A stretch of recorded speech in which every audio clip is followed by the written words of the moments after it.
How's it going, guys? Hope you guys are doing well. Um, the late Bronze Age collapse is something that happened long ago, but affects our lives today, for sure. It was a period of societal collapse in the Mediterranean basin during the 12th century BC.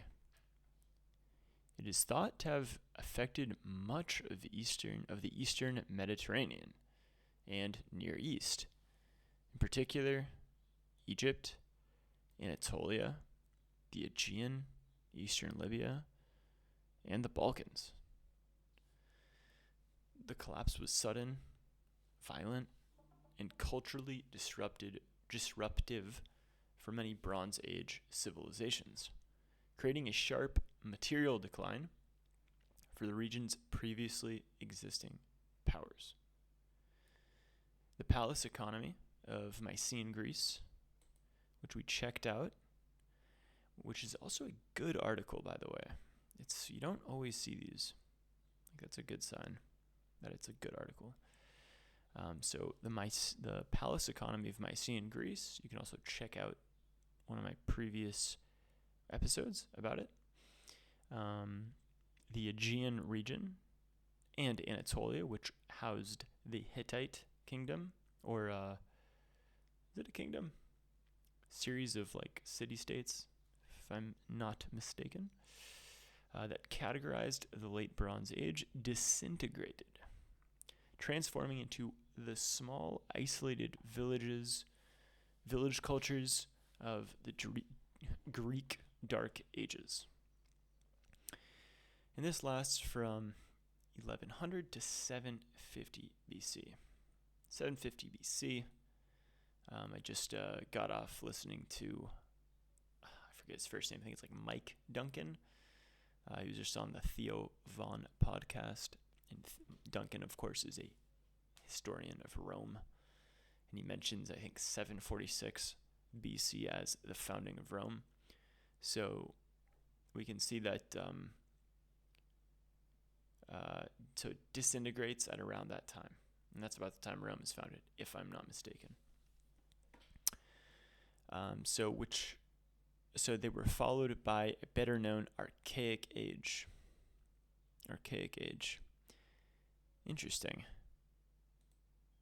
I was hoping to see that this is a good article, but it's not. I'm rethinking this entire channel. Wikipedia is just so... It's so, what's the word?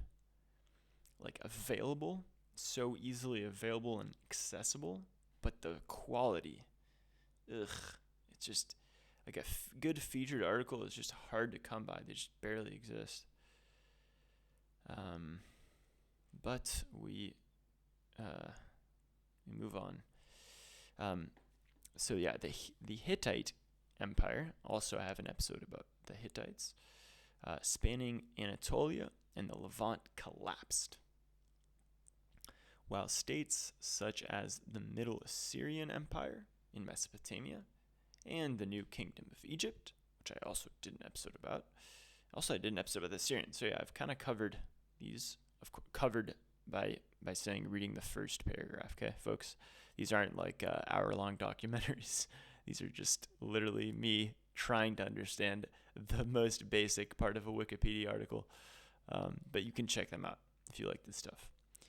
By the way, if you're here and you're enjoying this and you happen to not be subscribed, smash that button. My channel is hemorrhaging. It is hemorrhaging. We got 325 subs right now. This is bad. I think I lost a sub today. It was 324.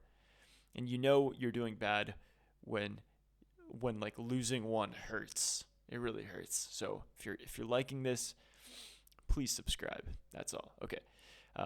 So the Hittites, spanning from Anatolia and the Levant, they collapse, while states such as the Middle Assyrian, Mesopotamia, and New Kingdom of Egypt survived in weakened forms.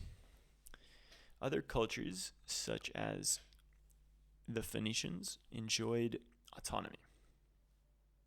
into power, with the waning military presence of Egypt and Assyria in West Asia. So, of course, let's check out this map. Hittites in blue. This is an area of conflict between Hittites and New Kingdom Egypt, Mycenaean Greece. Phoenicians are kind of in this area.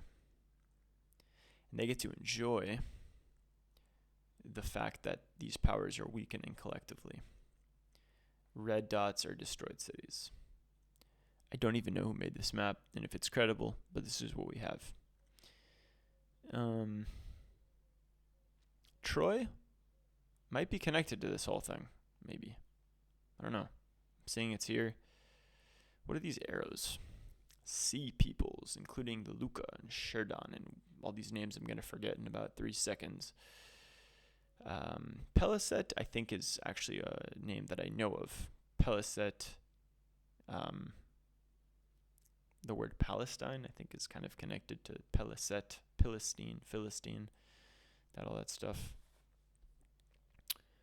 So these are like invasions and migrations. So these people are, it's coming like, it goes from here to here, from the mainland to the islands.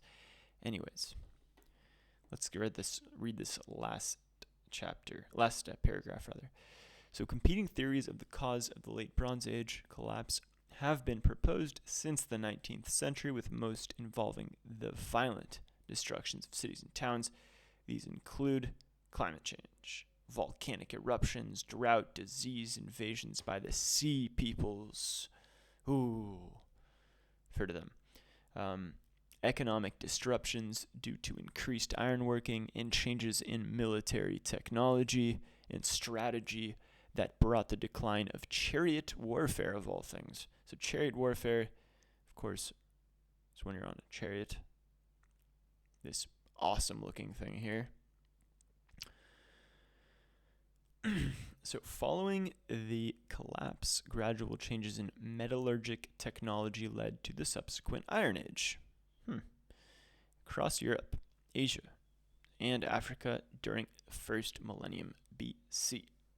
Scholarship in the late 20th and early 21st century has articulated views of the collapse as being more limited in scale and scope than previously thought.